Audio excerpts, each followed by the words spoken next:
الحمد لله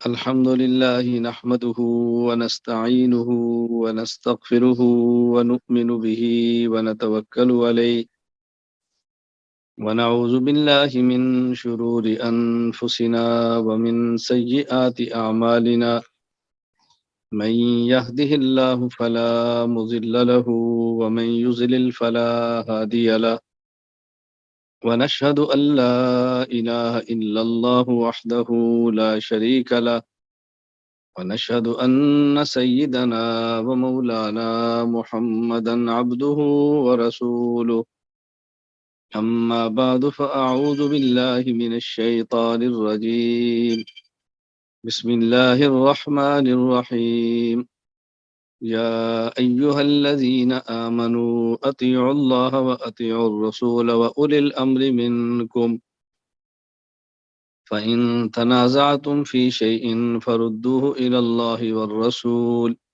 إن كنتم تؤمنون بالله واليوم الآخر ذلك خير أحسن تأويلا وقال النبي صلى الله عليه وسلم فقيه واحد أشد على الشيطان من ألف عابد يا رب صل وسلم دائما أبدا على حبيبك خير الخلق كلهم والحبيب الذي ترجى شفاعته لكل هول من الأهوال مقتحم اللهم صل على محمد وعلى آل محمد كما صليت على إبراهيم وعلى آل إبراهيم إنك حميد مجيد اللهم بارك على محمد وعلى آل محمد كما باركت على إبراهيم وعلى آل إبراهيم إنك حميد مجيد اللہ تعالیٰ نے انسانیت کی ہدایت کے لیے 1.25 لاکھ انبیاء علیہم السلام کو مبعوث فرمایا. سب سے آخر میں نبی الانبیاء، امام الانبیاء، سید الانبیاء، خاتم الانبیاء حضرت محمد مصطفیٰ صلی اللہ علیہ وسلم کو مبعوث فرمایا. حضور اکرم صلی اللہ علیہ وسلم کو اللہ تعالیٰ نے آخری نبی بنا کر بھیجا اور آپ پر آخری وحی قرآن کریم کو نازل فرمایا.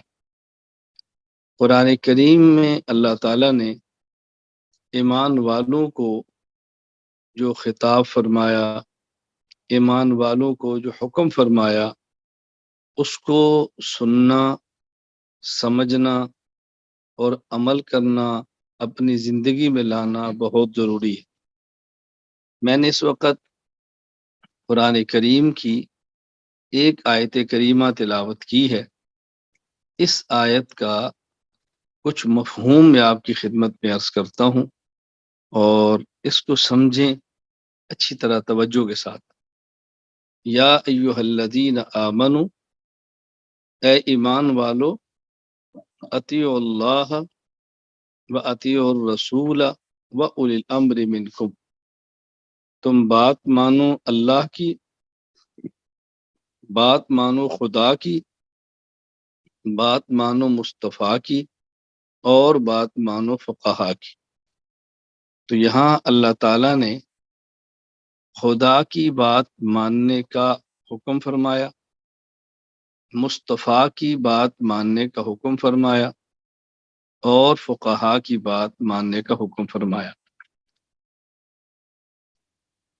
خدا کی بات کا نام قرآن ہے، مصطفیٰ کی بات کا نام حدیث ہے، اور فقہا کی بات کا نام فقہ ہے. تو گویا اللہ تعالیٰ نے ایک ہی آیت میں خدا، مصطفیٰ اور فقہا کا ذکر فرمایا، ایک ہی آیت میں قرآن، حدیث اور فقہ کا ذکر فرمایا. تو آپ اندازہ فرمائیں کہ قرآن کریم کو حدیث پاک کو اور فقہ کو پڑھنا اور سمجھنا کتنا ضروری ہے۔ قرآن کریم کو پڑھنا بھی ہے، سمجھنا بھی ہے، حدیث پاک کو پڑھنا بھی ہے، سمجھنا بھی ہے، فقہ کو پڑھنا بھی ہے، سمجھنا بھی ہے۔ قرآن کریم الفاظ خدا، مراد خدا،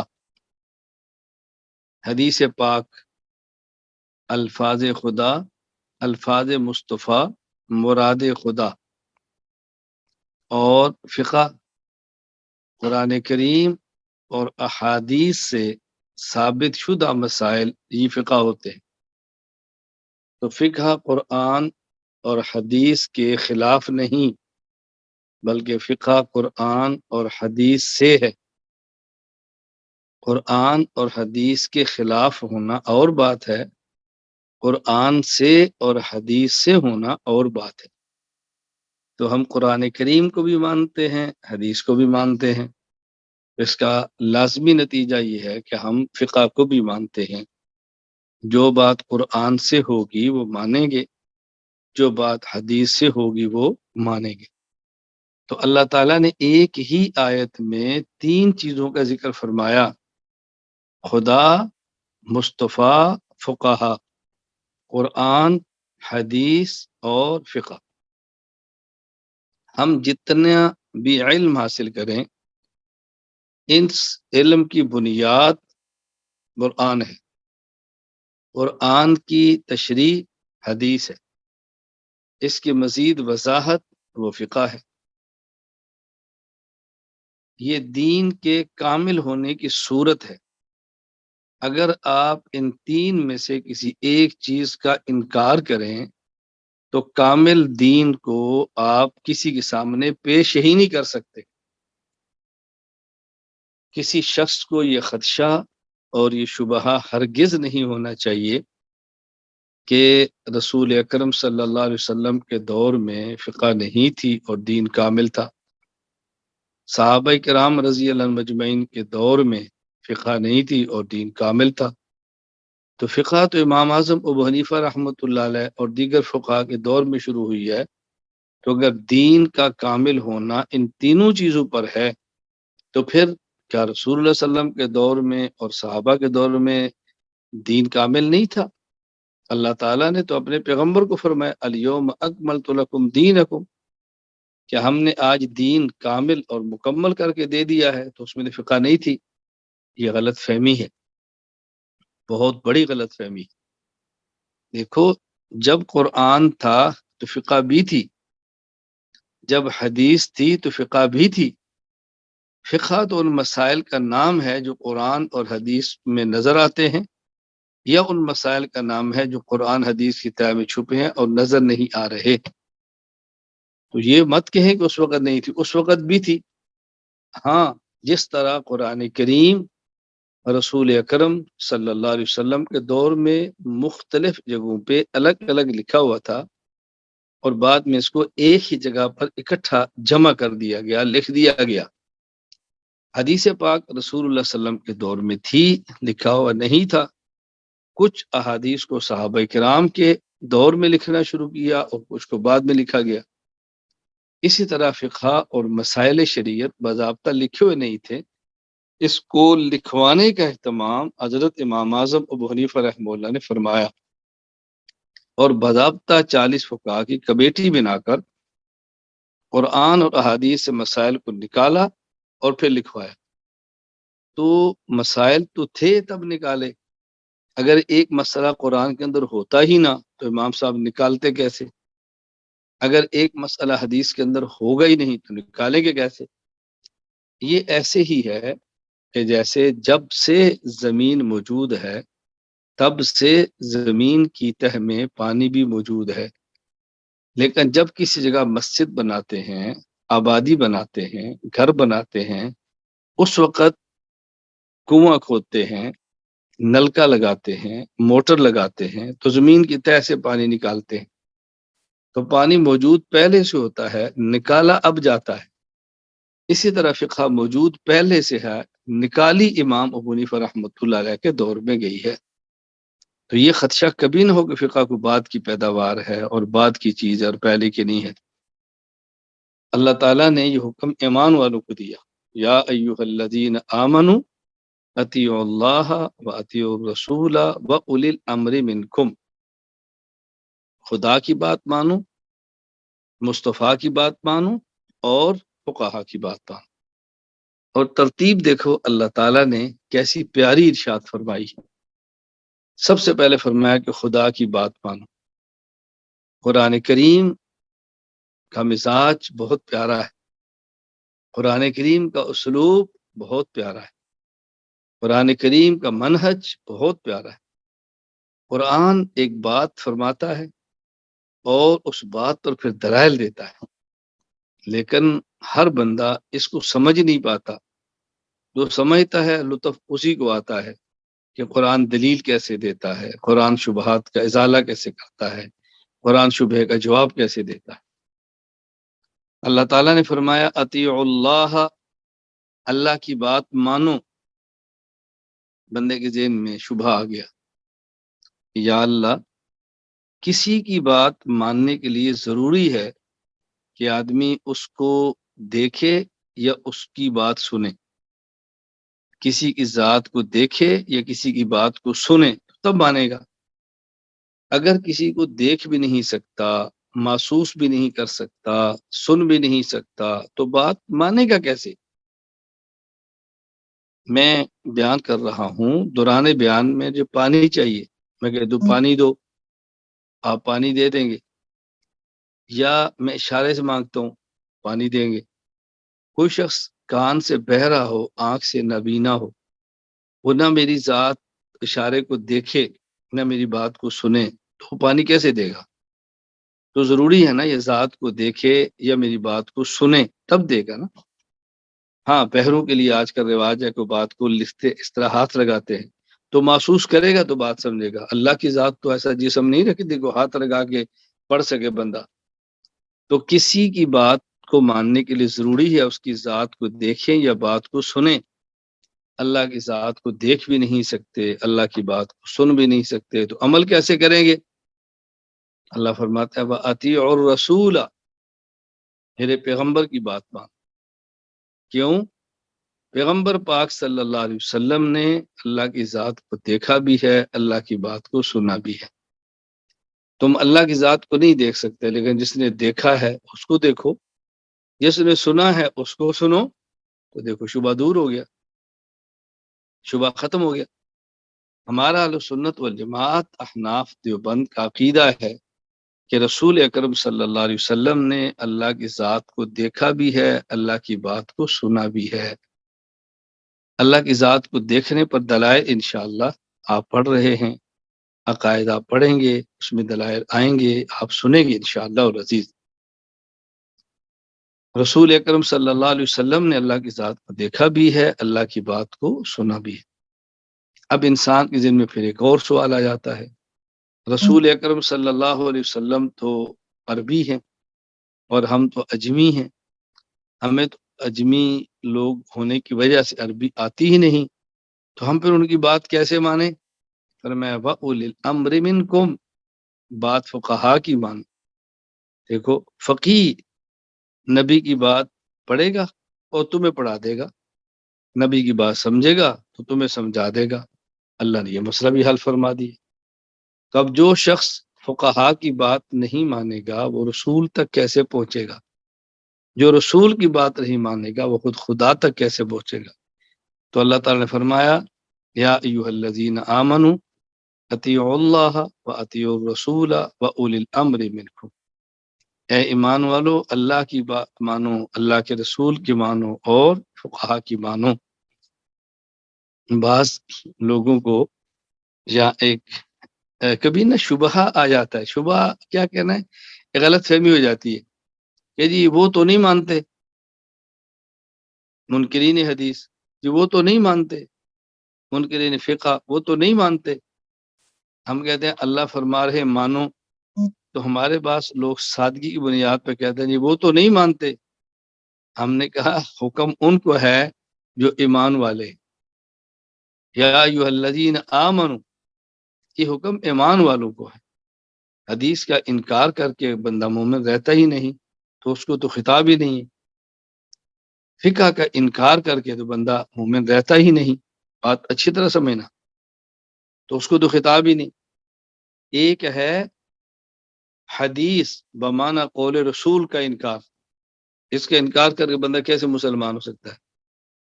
ایک ہے فقہ مسائل شریعت کا انکار، اس کا انکار کر کے بندہ کیسے مسلمان ہو سکتا ہے؟ ہاں کوئی شخص کہتا ہے فقہ حنفی نہیں تو فقہ مالکی مانتا ہوں، فقہ مالکی نہیں تو فقہ حنبلی میں، وہ بات الگ ہے۔ لیکن ایک ہے فقہ بمعنی مسائل شریعت کا انکار کرنا، تو بندہ کیسے مسلمان رہ سکتا ہے؟ اس لیے ہم قرآن بھی مانتے ہیں، حدیث بھی مانتے ہیں، فقہ بھی مانتے ہیں۔ جب مانتے ہیں تو پھر ہمیں پڑھنا بھی چاہیے، سمجھنا بھی چاہیے، عمل بھی کرنا چاہیے۔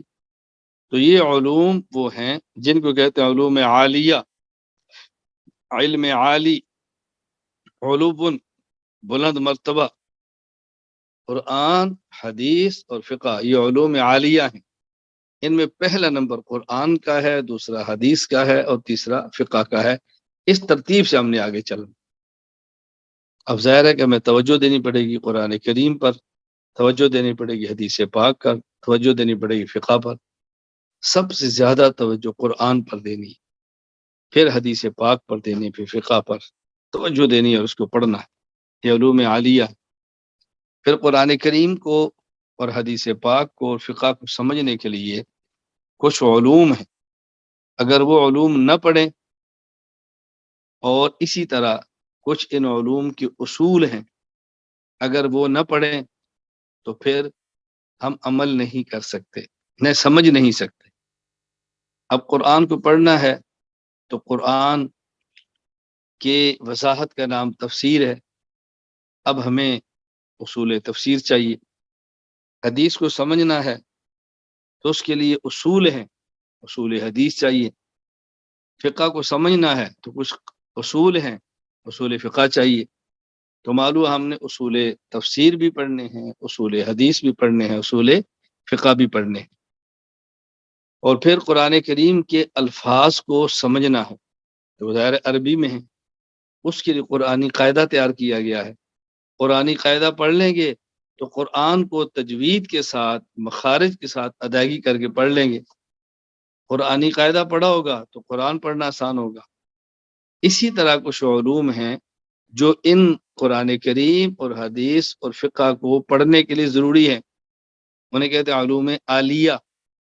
یعنی خود وہ علم مقصود نہیں ہوتا، اس علم سے قرآن کو سمجھنا مقصود ہوتا ہے۔ خود وہ علم مقصود نہیں ہوتا، بلکہ اس علم سے حدیث کو سمجھنا مقصود ہے۔ خود وہ علم مقصود نہیں، اس علم سے فقہ کو سمجھنا مقصود ہے۔ اسے کہتے ہیں علوم عالیہ، یعنی وہ اعلیٰ ہیں، وہ ذریعہ ہیں، وہ وسیلہ ہیں قرآن، حدیث اور فقہ کو سمجھنے کا۔ وہ علوم کون سے ہیں؟ وہ صرف ہے، وہ نحو ہے، وہ منطق ہے۔ تو آپ نے صرف بھی پڑھنی ہے، ہم نے نحو بھی پڑھنی ہے، ہم نے کچھ منطق بھی پڑھنی ہے، تاکہ ہم قرآن کو، حدیث کو، فقہ کو سمجھیں، ہمارا دماغ تیز ہو، ہمیں قواعد معلوم ہوں، ہمیں کلیات معلوم ہوں، ہمیں ضوابط معلوم ہوں، ہمیں اصول کو پتہ چلے کہ ہم نے پڑھنا کیسے ہے۔ تو یہ علوم بھی ضروری ہے۔ اب یوں سمجھے کہ ہمارے سامنے علوم دو قسم کے ہو گئے، ایک علوم عالیہ بلند اصل علوم، وہ ہیں قرآن، حدیث، فقہ، اور ایک علوم عالیہ جو ان کا ذریعہ ہے، وہ ہے صرف ہے، وہ نحو ہے، وہ منطق ہے، تو وہ بھی پڑھنے ہیں۔ تو یہ تو میں نے آپ کے سامنے وضاحت کی کہ آپ نے 2 سالہ میں یا 4 سالہ میں کیا پڑھنا ہے۔ کوئی بندہ آپ سے پوچھے کہ آپ 2 سالہ میں کیا پڑھتے ہیں، آپ 4 سالہ میں کیا پڑھتے ہیں، تو آپ بتا تو سکے کہ ہم پڑھتے کیا ہیں۔ تو آپ نے کہنا ہم قرآن، حدیث اور فقہ پڑھتے ہیں، اور قرآن، حدیث، فقہ کو سمجھنے کے لیے ہم صرف، نحو اور منطق پڑھتے ہیں۔ اب بتاؤ کتنی بات آسان ہوگی۔ جب تک ہم اپنی بات سمجھیں گے نہیں، دوسرے کو سمجھائیں گے کیسے؟ جب تک خود فہم نہیں ہوگا تو تفہیم کیسی ہوگی؟ جب کسی چیز کی شرح نہیں ہوگی تو تشریح کیسی ہوگی؟ کسی بھی چیز کی تشریح کے لیے شرح ضروری ہے، تفسیر کے لیے خود توضیح کے لیے وضاحت ضروری ہے، تفہیم کے لیے فہم ضروری ہے۔ خود سمجھیں گے تو پھر آگے سمجھائیں گے۔ تو ایک بات تو میں نے آپ کی خدمت میں آج عرض کی ہے کہ 2 سالہ اور 4 سالہ میں کیا پڑھنا ہے، ذرا یہ آپ کے سامنے بات ہے۔ دوسری بات جو ہم نے پڑھنا ہے، قرآن، حدیث، فقہ، صرف، نحو اور منطق، اور بھی ہوں گی، عقائد کو پڑھنا ہے بڑی اہمیت کے ساتھ، اور ہم نے سیرت کو سمجھنا ہے بڑی اہمیت کے ساتھ، تاریخ کو دیکھنا ہے بڑی اہمیت کے ساتھ۔ یہ میں بنیادی باتیں عرض کر رہا ہوں، بات اچھی طرح سمجھ لیں۔ دوسری بات سمجھیں کہ جو ہم نے کتب پڑھنی ہے یہ پختہ کیسے ہو، ہمارا علم مضبوط کیسے ہو، ذرا اس کو اچھی طرح آپ سمجھ لیں کہ یہ پختہ اور مضبوط کیسے ہو۔ اس کے لیے 3 کام کرنے ہیں۔ نمبر 1 مطالعہ، نمبر 2 سبق، نمبر 3 تکرار۔ جو سبق پڑھنا ہے اس سبق کو پڑھنے سے پہلے مطالعہ فرما لیں۔ مطالعہ کا مقصد سمجھنا نہیں، سمجھنے کی کوشش کرنا ہے۔ یعنی اتنا پتہ چل جائے کہ کل ہمارا سبق ہے، مجھے یہ بات سمجھ آئی ہے، مجھے یہ سمجھ نہیں آئی۔ یہ تھوڑا سا اپنا ذوق بنا لیں مطالعہ کرنے کا، مطالعہ کریں۔ جو سبق کل پڑھنا ہے اس کا آج مطالعہ کر لیں۔ نمبر 2 پھر کل استاذ کی درسگاہ میں بیٹھ کے پڑھیں استاذ سے۔ نمبر 3 جو پڑھا ہے اس کو پھر رات دہرائیں۔ اگر عالم کورس کے اندر آپ ہیں، آپ کا بیٹا ہے، اہلیہ ہے، بیٹی ہے، تو بیٹھ کے دہرائیں۔ الحمدللہ ثم الحمدللہ کچھ ایسے خوش نصیب بھی ہمارے 4 سالہ عالم کورس کے اندر آئے ہیں، سبحان اللہ، باپ بھی پڑھ رہا ہے، بیٹا بھی پڑھ رہا ہے، اہلیہ بھی پڑھ رہی ہے، ماں اور بیٹی بھی ہے، یعنی شوہر بھی ہے، بیوی بھی ہے، بیٹا بھی ہے، بیٹی بھی ہے، ایک ہی خاندان کے 4 بندے بیٹھے پڑھ رہے ہیں۔ سبحان اللہ، کتنی بڑی اللہ کی نعمت ہے۔ اب یہ تکرار کرنا چاہیں تو والد صاحب سب کو کرا دیں، کبھی بیٹا کرا دے، کبھی بیٹی کرا دے، کبھی اہلیہ کرا دے۔ کتنا پیارا ماحول ہے۔ اس 4 سالہ عالم کورس کی برکت سے گھروں میں کتنا پیارا ماحول بنا ہے۔ اللہ تعالیٰ ہم اس ماحول کی قدر کرنے کی توفیق عطا فرمائے۔ یہ بات آپ اچھی طرح جانتے ہیں کہ میری مزاج ہوائی باتیں کرنے کی نہیں ہے، میں سچ مچ یہ عرض کر رہا ہوں۔ مجھے آج بھی میسج آیا، مجھ سے بیعت اساتی کہ حضرت دعا فرمائے، میں نے، میری اہلیہ نے، میرے بیٹے نے اور میری بیٹی نے، چاروں نے 4 سال عالم دین کے اندر کورس ہم نے داخلہ لے لیا ہے۔ سبحان اللہ، اللہ تعالیٰ برکت عطا فرمائے، اللہ تعالیٰ قبولیت عطا فرمائے۔ دل سے دعائیں نکلتی ہیں ان تمام احباب کے جو اپنے گھروں کا ماحول بنا رہے ہیں۔ آپ حضرات یقین رکھیں اور دل بڑا رکھیں، یہ جو ای مرکز کے تحت کام شروع ہوا ہے اور ہمارے اساتذہ نے اللہ ان کو اپنی شان کے مطابق اجر عطا فرمائے، محنت شروع فرمائی ہے، یہ تسلسل کے ساتھ چلتا رہا اور آپ ہمارے ایسے معاون بنے جیسے بیٹے اپنے باپ کے ساتھ کھڑے ہوتے ہیں۔ آپ نے دل و جان سے اگر مجھے اپنا والد روحانی سمجھ کے قبول فرما لیا اور میرے ساتھ چل پڑے تو آپ انشاءاللہ اور اس زندگی میں دیکھیں گے کہ ہم عالمی سطح پہ ایک کایا پلٹ کے رکھ دیں گے انشاءاللہ، گھروں کا ماحول بدل کے رکھ دیں گے، ذہن تبدیل ہو جائیں گے اور صحیح رخ پہ امت آئے گی انشاءاللہ ثم انشاءاللہ۔ بس یہ ہے کہ آپ چلیں اس طرح جس طرح اولاد اپنے والد کے ساتھ چلتی ہے۔ ہمارے دکھ کو سمجھیں، ہمارے درد کو سمجھیں، ہماری کڑن کو سمجھیں، ہماری ضرورتوں کو سمجھیں، آپ کو لطف آئے گا۔ آپ یقین فرمائیں آج بھی میں آپ کی خدمت میں سبق کے لیے بیٹھا ہوں تو میں صرف ایک یوں سمجھیں کہ احساس دلانے کے لیے ایسی بات عرض کر دیتا ہوں، اللہ جانتا ہے اور کوئی مقصد نہیں ہوتا۔ رات بھی کتنے بجے میں سویا ہوں وہ مجھے اندازہ ہے، صبح 2:20 پہ اٹھا ہوں، پھر اس کے بعد تہجد ہے، فجر کی نماز ہے، پھر احباب آئے، ذکر کی مجلس ہے، پھر ایک ملاقات کے اندر تھے، اور پھر میں تقریباً کوئی 7 ساڑھے 7 کے لگ بھگ سویا ہوں۔ 9:30 بجے پھر سبق تھا تو ظاہر ہے جلدی اٹھنا تھا تاکہ اس سبق کو کیا جائے، وہ پھر سبق چلتا رہا، تھوڑی دیر بعد پھر سویا، پھر بعد میں اٹھا، ظہر کی نماز تھی، پھر 1 بجے سبق تھا، پھر اس سے فارغ ہوا، پھر ایک ملاقات تھی، پھر اس سے فارغ ہوا، پھر ایک ساتھی لینے کے لیے آئے، عصر کی نماز پڑھی، میں ان کے یہاں گیا، تو پھر میں تھوڑی دیر کے لیے سو گیا، کوئی گھنٹے کے قریب، پونا گھنٹہ، پھر اٹھا، پھر اس کے بعد ابھی تازہ دم ہو کر آپ کی خدمت میں بیٹھا ہوں۔ ابھی آپ سن رہے ہیں درمیان میں عشاء کی اذان ہو گئی ہے، اور اس کے بعد پھر یعنی اس وقت تقریباً میرے پاس جو ہے نا وہ جو وقت ہے، تو یوں سمجھے کوئی 28 منٹ کے بعد پھر میرا یہاں پر بیان شروع ہو جانا ہے، پھر ذکر کی مجلس ہوگی، پھر لوگ کب تک سوال جواب کریں گے، اور کب میں پھر رات کو آرام کروں گا، پھر صبح اٹھ جانا ہے، پھر صبح میری 2 گھنٹے کی فلائٹ ہے، پھر میں نے آگے جانا ہے، آگے وقت دیا ہوا ہے بھئی 9 سے لے کر زور آپ کے ہیں، زور سے لے کر اثر آپ ہیں، اس کے بعد پھر فلاں ساتھی کے پاس ہے، پھر ساتھی ہوں گے، تو یعنی ایسے شہر در شہر اور ملک در ملک جتنی اللہ نے توفیق عطا فرمائی میں دوڑ رہا ہوں، لگا ہوا ہوں۔ تو میری خواہش ہے کہ آپ تمام آپ اسی طرح میرے ساتھ کھڑے ہو جائیں، اور بالکل اپنا روحانی باپ سمجھ کر کھڑے ہوں، میں آپ کو روحانی اولاد سمجھ کر ہوں، شفقت اور محبت کا ہمارا آپس میں تعلق بنے۔ ہم نے انٹرنیشنل سطح پہ، بین الاقوامی سطح پہ عقائد، اعمال، اخلاق، ان چیزوں کو صحیح شکل، اصلی شکل میں پیش کرنا ہے، دلائل کے ساتھ پیش کرنا ہے، اخلاص کے ساتھ پیش کرنا ہے، اعتدال کے ساتھ پیش کرنا ہے، اپنے اکابر کے منہج پر اس کام کو لے کر چلنا ہے، اپنے وجود کو نہیں منوانا، اپنے اکابر کی باتیں پیش کرنی ہے۔ اللہ میں بات سمجھنے کی توفیق عطا فرمائے۔ میں خیر سمجھا یہ رہا تھا کہ یہ جو آپ پڑھیں گے یہ پختہ کیسے ہو۔ نمبر 1، سبق شروع کرنے سے پہلے مطالعہ فرمائیں، پھر استاد سے سبق پڑھیں، اور اس کے بعد پھر تکرار کریں، انشاءاللہ ثم انشاءاللہ آپ دیکھیں کہ آپ کے اسباق پختہ کیسے ہوتے ہیں۔ اگر کسی ساتھی کے اندر کچھ کمزوری ہو، سبق سمجھ نہ آئے، دل چھوٹا نہ کریں، دل چھوٹا نہیں کرنا، لگے رہنا ہے، ہمت نہیں ہارنی، بس ہمت نہ ہارے، ادب کے ساتھ، اہمیت کے ساتھ، دل میں عظمت کے ساتھ محنت کو جاری رکھیں۔ حافظے کا زیادہ اور کم ہونا ہمارے اختیار میں نہیں ہے۔ میرے علم میں کتنے ایسے اکابر ہیں کہ زمانہ طالب علمی میں ذہن بہت کمزور تھا، لیکن بعد میں وہ شیخ بنے۔ دارالعلوم دیوبند میں شیخ الادب تھے مولانا اعزاز علی رحمہ اللہ، زمانہ طالب علمی میں کمزور تھے، لیکن آج وہ شیخ الادب کے نام سے معروف ہے، عربیت کی ان کی کتب باقاعدہ پڑھائی جا رہی ہے۔ اللہ تعالیٰ نے کیسے نوازا ہے۔ اور ایسے ایسے لوگ بھی ہیں، مولانا عبدالعزیز فرہاروی رحمہ اللہ تعالی علم میں کمزور تھے اور محنت فرماتے رہے۔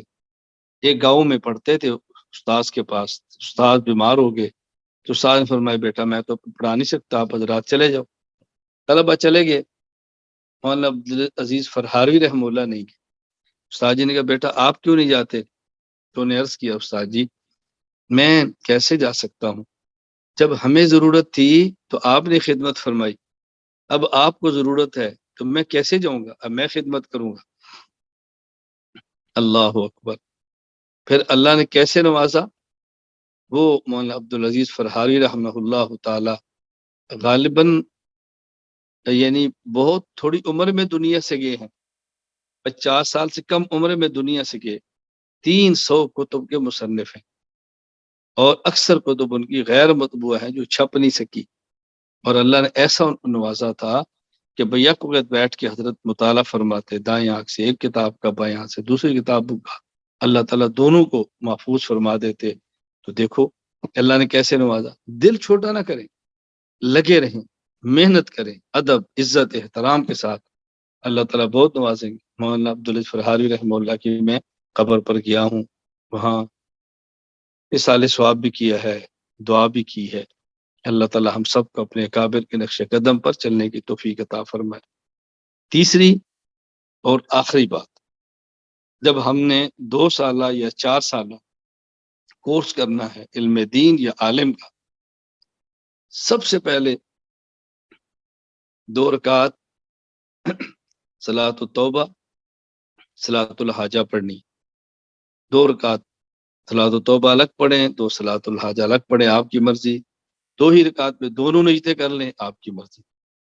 پہلی بات ہے اللہ ہمارے گناہوں کو معاف فرما دے، اے اللہ ہماری خطاؤں سے درگزر فرما دے، اے اللہ یہ گناہ دین کے راستے میں، دین کے علم کے راستے میں رکاوٹ بنتے ہیں، اللہ تو میں توبہ کرتا ہوں، حضرت امام شافعی رحمہ اللہ تعالی نے اپنے استاد امام وکی کو عرض کیا کہ حضرت میرا حافظہ کمزور ہے اور میں بیٹا گناہ چھوڑ دوں.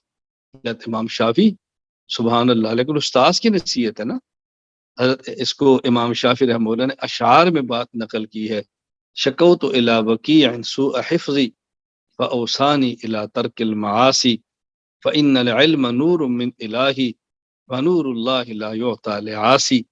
کہ میں نے استاد امام وکی سے کہا میرا حافظہ کمزور ہے، تو آپ نے مجھے تاکید فرمائی کہ بیٹا گناہ چھوڑ دو، کیونکہ علم اللہ کا نور ہے اور اللہ اپنا نور کبھی اپنے نافرمان کو نہیں دیتے.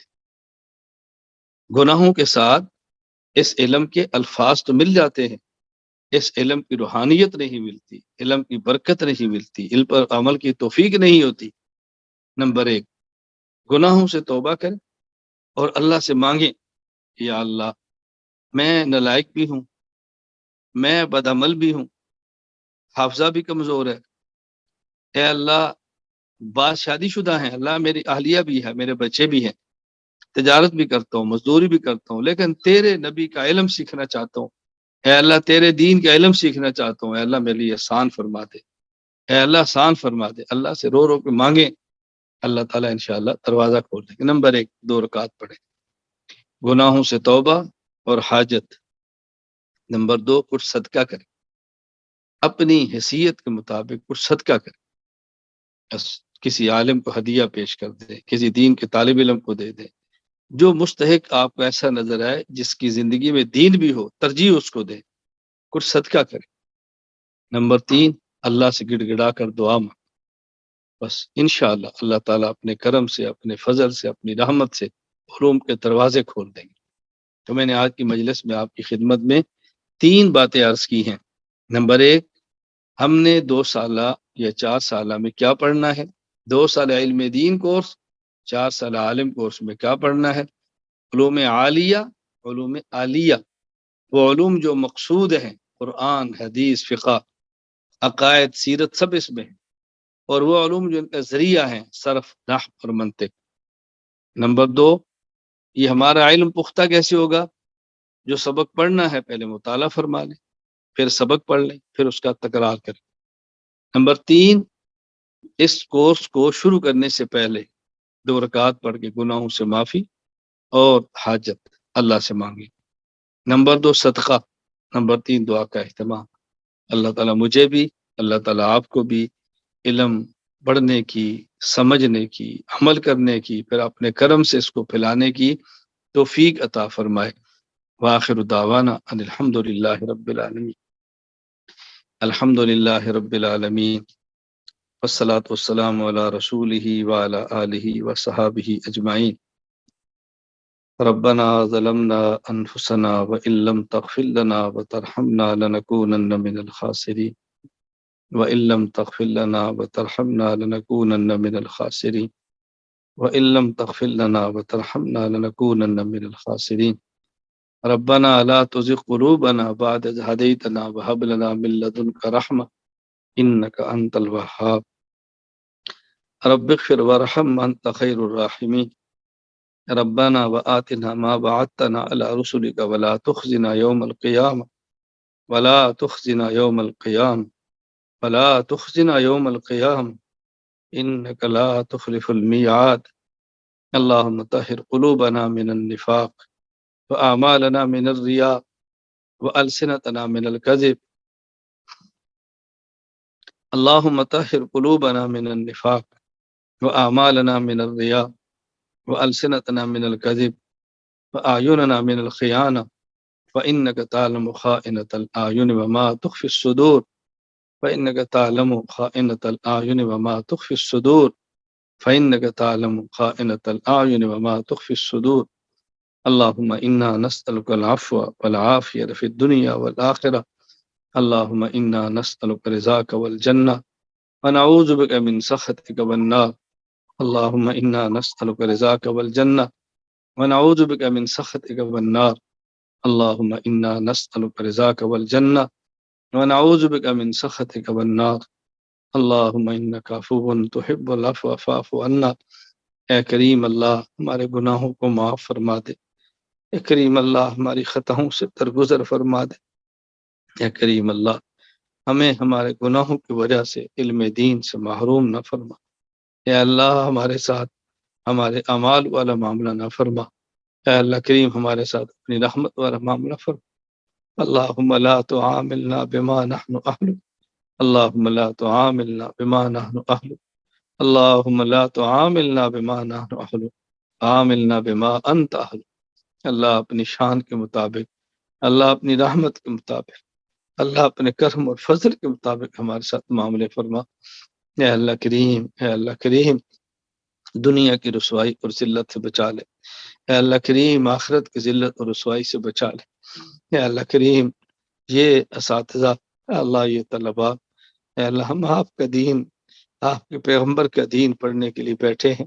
اے اللہ تو ہمیں قبول فرما لے، اے اللہ تو ہمیں قبول فرما لے، اے اللہ تو ہمیں قبول فرما لے، اے اللہ اپنے کرم سے قبول فرما لے۔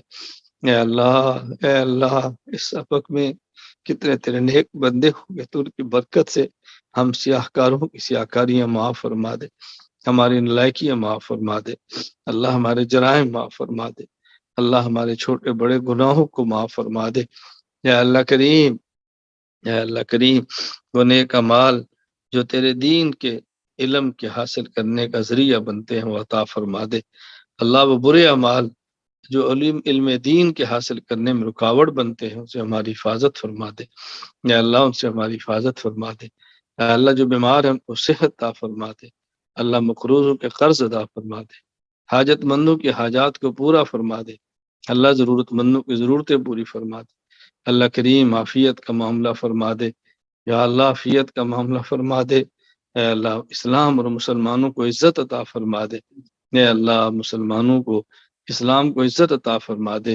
اے اللہ ہمارے ہندوستان کے جو حوال ہیں، اے اللہ ان کو مسلمانوں کے حق میں فرما دے۔ اے اللہ مسلمانوں کے مال کی، اے اللہ ان کی عزتوں کی، اے اللہ ان کے ایمان کی حفاظت فرما دے۔ اے اللہ کریم ملک پاکستان میں جو سیاسی خلفشار ہے اپنے کرم سے اس کو ختم فرما دے۔ اے اللہ حرمین، بیت المقدس، تمام دینی مراکز، مساجد، خانقاہوں کی حفاظت فرما۔ یا اللہ کریم اس حفاظت کے لیے ہمیں ذریعہ کے طور پر اپنے کرم سے قبول فرما۔ یا اللہ کریم دیر اور دور کے لیے، یا اللہ تو قبول فرما لے، اے اللہ تو قبول فرما لے، اے اللہ تو قبول فرما لے۔ اے اللہ کریم کمیاں کوتاہیاں درگزر فرما دے، اللہ تو معاف فرما دے، یا اللہ تو معاف فرما دے، یا اللہ تو معاف فرما دے۔ اے اللہ اس علم دین کورس، اے اللہ اس عالم کورس کو اپنے کرم سے، اپنے فضل سے، یا اللہ تو اس کو پایا تکمیل تک پہنچا دے۔ اے اللہ اس کے مرتب کرنے والوں کو، پڑھنے والوں کو، پڑھانے والوں کو اپنے شان کے مطابق اجر عطا فرما دے۔ اے اللہ اس کو پورے عالم کے لیے نافع بنا دے۔ اے اللہ ہم سب کے لیے اس کو صدقہ جاریہ بنا دے، اپنے فضل و کرم سے اس کو پایا تکمیل تک پہنچا دے۔ اے اللہ شرور سے محفوظ فرما لے، اے اللہ ہمارے شر سے امت کو بچا لے، امت کے شر سے ہمیں بچا لے۔ اے اللہ کریم اسلام والی زندگی اور ایمان والی موت عطا فرما دے۔ اے اللہ قبر کے عذاب سے حفاظت فرما دے۔ اے اللہ روز معاشر، اے اللہ رسوائی سے بچا لے، اپنے حبیب صلی اللہ علیہ وسلم کا، اے اللہ کریم پیارے حبیب کی شفاعت عطا فرما دے۔ اے اللہ عرش کا سایہ نصیب فرما دے، عمل نامہ دائیں ہاتھ میں عطا فرما دے۔ یا اللہ بغیر حساب کے جنت میں داخلہ عطا فرما دے۔ اے اللہ جو حضرات اس دعا میں شریک ہیں، کوئی اپنی حاجت رکھتا ہو، کسی کی مشکل ہو، کوئی دعا کرانا چاہتا ہو، اللہ اپنے کرم سے ان کی حاجات پورا فرما، ان کی مشکلات دور فرما، اولاد کو آنکھوں کی ٹھنڈک بنا۔ اے اللہ تو اپنے فضل سے ہماری دعائیں قبول فرما لے۔ وصلی اللہ تعالی علی رسولی خیر خلقہ محمد وعلی آلہ وصحابہ اجمعین، آمین برحمتک یا ارحم الراحمین۔ السلام علیکم ورحمۃ اللہ وبرکاتہ۔